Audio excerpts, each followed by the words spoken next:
Bonjour à tous. Donc, nous allons vous présenter la mise en place de l'hémodiafiltration de l'idée à la concrétisation du projet. Un petit sondage rapide. Qui pratique l'hémodiafiltration à ce jour? Pour avoir une petite idée, parce que c'est... Ah, quand même. Donc, ça va. Merci d'être venu. Avoir fait la sieste, c'est sympa. Donc, au niveau du sommaire, on va vous faire une petite présentation malgré tout de ce qu'est l'hémodiafiltration, nos objectifs, les méthodes utilisées pour la mise en place de ce projet et enfin, bien entendu, les résultats.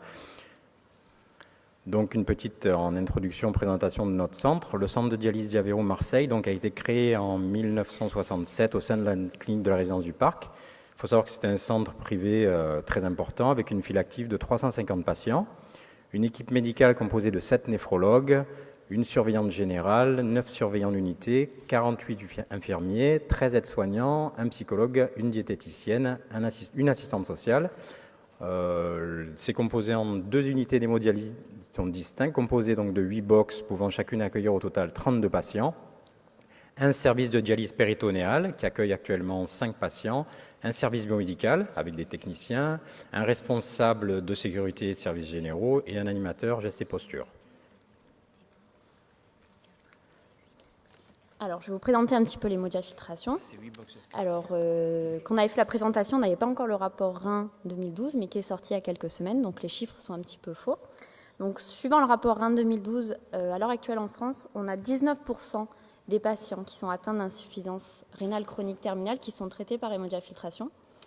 On a des écarts qui vont entre 0 et 45% suivant les régions. Donc, on a vraiment des régions qui pratiquent beaucoup l'hémodiafiltration et des régions très peu. Et donc, on note quand même une réelle augmentation de l'utilisation de l'HDF. Donc, l'année dernière, il y avait 17% en France, donc cette année 19%. Et pour nous, donc pour la région PACA, on était à 3% en 2010, en 2011, 8,9%, et cette année, on est à 12%. Donc, on note une réelle augmentation. Alors, les principes de l'hémodiafiltration, donc ça repose sur 2 principes. Tout d'abord, la diffusion, donc, que l'on connaît tous, puisque c'est ce qu'on fait en hémodialyse.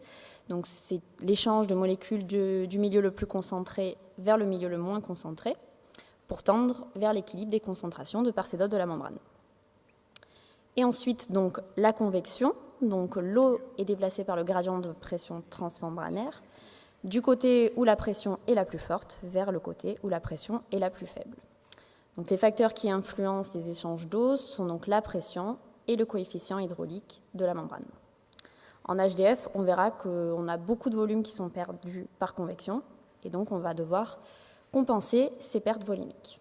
Vous avez un petit schéma juste après. Alors, pourquoi donc choisir l'hémodiafiltration? Donc il y a 2 buts.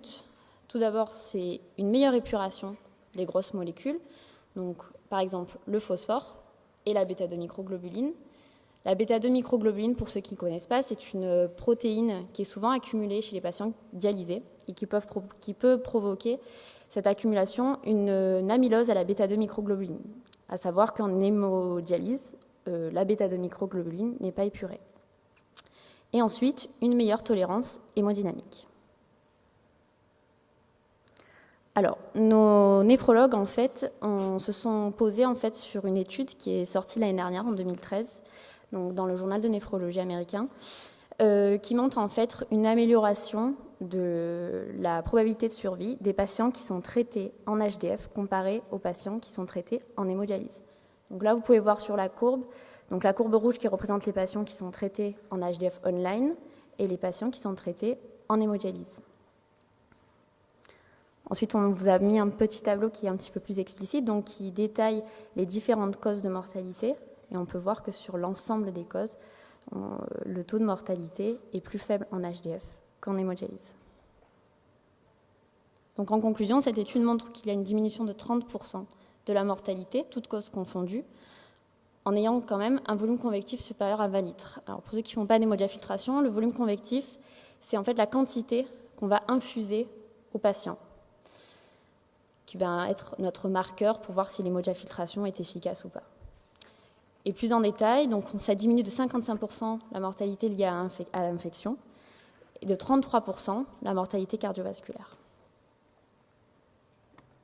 Donc, bien entendu, les néphrologues ont déterminé un certain nombre d'indications. Donc, dans un premier temps, celle qui était la plus importante, c'était une mauvaise tolérance hémodynamique ou des hypotensions chroniques en dialyse.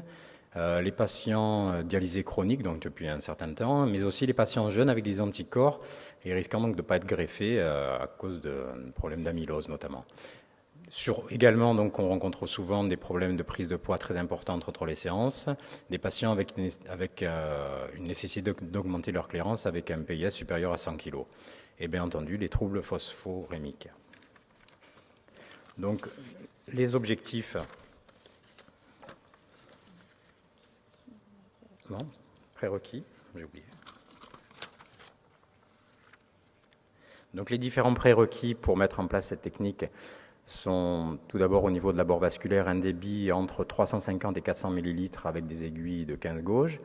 Au niveau de la membrane, on utilise principalement une membrane biosynthétique à haute perméabilité, notamment des polyflux 210H. Au niveau de nos générateurs, à l'heure actuelle, nous utilisons des AK200S. Et donc, comme technique de dialyse, nous utilisons une technique online en post-dilution. Alors, on a choisi 2 petits films pour que ce soit peut-être un petit peu plus explicite pour vous. Donc, sur le montage d'un circuit et ensuite sur le circuit sans branché au patient. Nous allons nous intéresser au montage du circuit HDF. Il est composé de 2 parties. La première, qui est en train d'être placée, est à peu près identique au circuit hémodialyse. La deuxième partie sera appelée ligne ultra stéricette.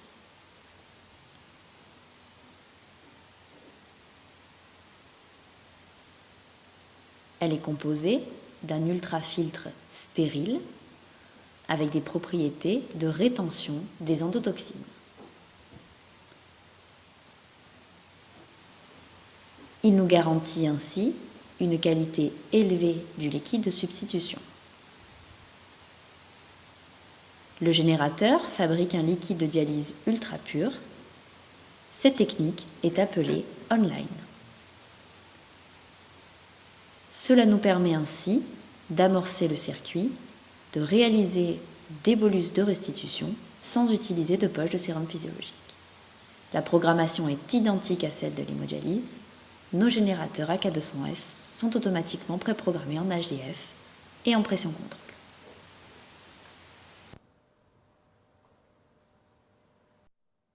Nous allons vous expliquer donc les principes de l'hémodiafiltration directement au niveau du générateur. Donc le sang non épuré du patient arrive au niveau du dialyseur.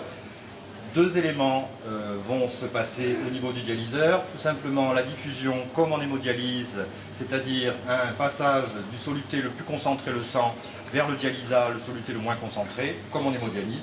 Et le deuxième phénomène qui va être donc créé, c'est la convection. Un gradient de pression va être exercé sur la membrane de façon à ce qu'une grande quantité de liquide passe du sang vers le dialysat pour éliminer notamment les éléments comme le phosphore ou la bêta-2-microglobuline.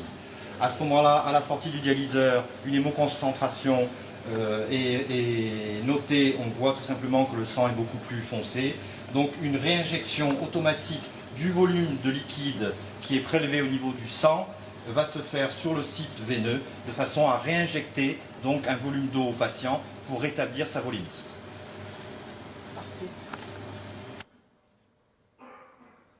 Donc les différents objectifs que nous avons déterminés. Donc dans un premier temps, pour bien entendu proposer ce nouveau procédé thérapeutique à tous nos patients, enfin à une partie de nos patients pour l'instant, garantir la sécurité des soins dans le respect des bonnes pratiques et surtout donc assurer la formation des infirmiers à cette nouvelle technique. Ça a été la grosse partie du travail qu'on a effectué. Au niveau de la méthode, bien entendu, nous avons dans un premier temps adapté les techniques biomédicales en fonction de la législation en vigueur, à partir notamment donc, de la circulaire du 30 janvier 2007 relative à la qualité de l'eau, qui doit être conforme à la pharmacopée européenne et son système de traitement repose sur un procédé d'osmose double inverse. Des contrôles biologiques et endotoxiniques sont effectués avant l'utilisation, puis 1 fois par mois pendant les 3 premiers mois et enfin 1 fois par trimestre. Donc ensuite, une équipe référente composée d'un néphrologue, un surveillant et 3 infirmiers a été nommée. Donc leur mission, c'était d'abord d'identifier les compétences requises, indispensable aux infirmiers à ce mode de traitement en créant un plan de formation. Donc une équipe a été désignée. On a eu par la suite, donc ça a été en juin 2013, en juillet 2013, on a eu l'équipe référente à une formation par un infirmier, donc Gambro, puisqu'on est sur des générateurs Gambro, pendant une semaine. Et donc le 1er août 2013, on a effectué notre première séance HDF. Tout au long du mois d'août, on a créé un livret de formation pour les infirmiers, en lien donc avec notre directeur médical, avec notre service qualité. Et en septembre 2013, on a pu commencer, donc l'équipe référente a pu commencer à former les infirmiers avec une remise de ce fameux livret HDF. Donc ce livret, il est remis à chaque infirmier en début de formation. L'infirmier ensuite peut le consulter à tout moment. Il est composé de 15 pages avec différents items. Donc tout d'abord, comme on a fait en début de présentation, les principes généraux. Ensuite, les différents protocoles, donc le montage générateur, l'amorçage du circuit, branchement et débranchement du patient. Aussi la surveillance du patient pendant la séance HDF qui est un petit peu différente que ce qu'on fait en hémodialyse. Les principaux boutons utilisés sur le générateur et leurs fonctions. Et surtout, les principales alarmes et problèmes rencontrés. On vous a fait 2 petits exemples de la page. Si ça vous intéresse, on a un livret, vous pourrez le consulter à la fin de la présentation. Donc là, on peut voir donc, les surveillances, donc qu'est-ce qu'on surveille pendant une séance, lors des tours de tension, en cas de chute de tension, les marqueurs de coagulation, parce que ça va être le principal problème en HDF, c'est le risque de coagulation. Et qu'est-ce qu'on doit doser lors des premières séances en HDF. Ensuite, là, vous voyez donc les différentes alarmes que l'on pourrait avoir. Donc en bleu, c'est les messages affichés ou alors ce qui se passe sur le générateur. Et en rouge, la conduite à tenir. Sachant qu'on a eu quand même très peu d'erreurs.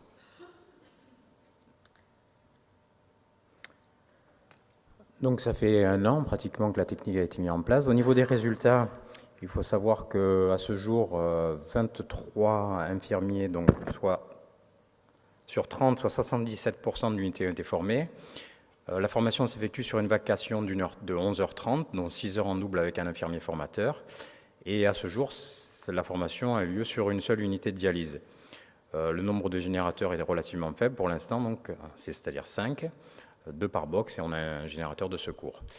Au niveau des erreurs techniques, donc comme on l'a dit, on a un contact avec le formateur Gambro et bien entendu la réadaptation des protocoles et l'utilisation de ce livret de formation qui a été très bien accepté par les infirmières et infirmiers. Alors, au niveau des résultats médicaux, donc, comme on vous l'a dit, on était assez limité par rapport au nombre de générateurs, parce que nous, on est équipés en AK200 et on n'avait que 5 générateurs AK200S. Donc, on a 18 patients sur 350, donc c'est assez peu, 5% des patients. On a eu au tout début des problèmes de coagulation, mais en fait, en réadaptant les doses d'anticoagulants en séance, les problèmes se sont assez vite résolus. Ce qu'on a noté, mais alors ça a été vraiment très rapide, c'est une diminution des hypotensions en séance et des asthénies en fin de dialyse.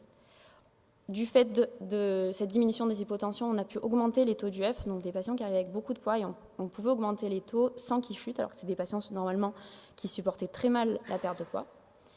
Et ensuite, on a commencé à faire une étude comparative entre l'hémodialyse et l'HDF suivant certains indicateurs médicaux. Alors bien sûr, c'est une étude qui repose sur 15 patients, donc ce n'est pas du tout révélateur, c'est vraiment un début, puisque là, actuellement, on est en train de refaire une autre un petit peu plus précise. Donc on a choisi d'étudier la fameuse bêta-2-microglobuline, le taux d'hémoglobine, les doses de PO, la CRP, l'albuminémie et le phosphore. Donc là, vous pouvez voir 3 courbes.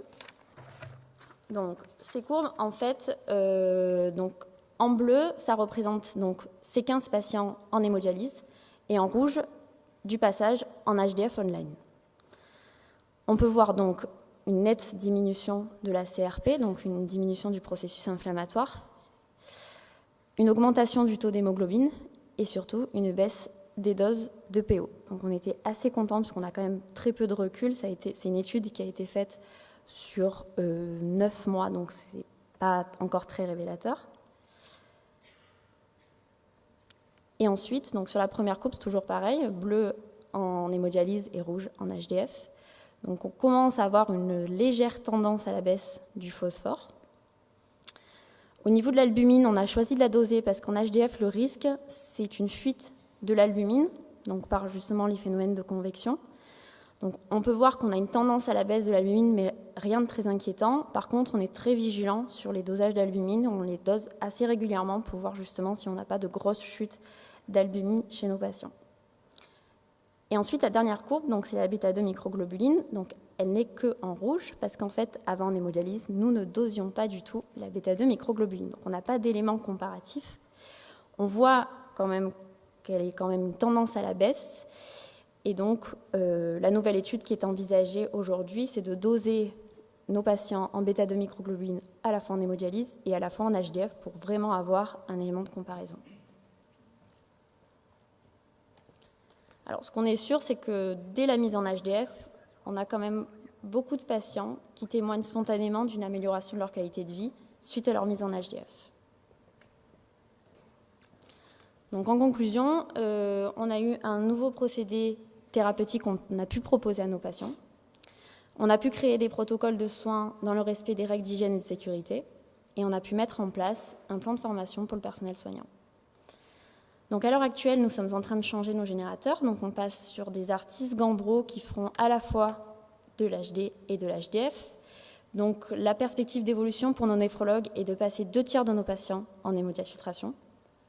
Et donc, comme on vous l'a dit précédemment, une nouvelle étude comparative est en train d'être réalisée. Donc, on est en train de voir aussi l'intérêt du dosage de la bêta-2 microglobuline en entrée et en sortie de séance, à la fois pour l'hémodialyse et l'HDF.